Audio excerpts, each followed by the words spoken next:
Vote যদি যেখানে একটা সিল পড়ার কথা সেখানে একাধিক সিল পড়ে তাহলে গণনা করা হবে না, সিল না দেয় গণনা করা হবে না।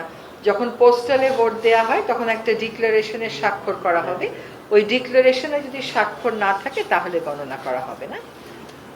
আর আমাদের যে ভোটের দিন যে পর্যন্ত সময় নির্ধারণ করে দেবে নির্বাচন কমিশন ভোট দিতে, সেই পর্যন্ত সময়ের মধ্যে যেই ব্যালটগুলো এসে পৌঁছাবে রিটার্নিং অফিসারের কাছে, যারা পোস্টালে ভোট দেবেন, যে ব্যালটগুলো এসে পৌঁছাবে রিটার্নিং অফিসারের কাছে, সেগুলো একই সাথে আমরা যারা ইন পার্সন ভোট দেব তাদের ভোট যখন গণনা করা হবে একই সাথে গণনা করা হবে।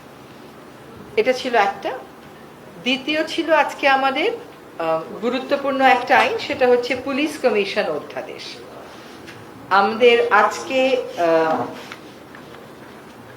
5 সদস্য বিশিষ্ট একটি পুলিশ সদস্য কমিশন গঠন করার অধ্যাদেশটা পাশ করা হলো।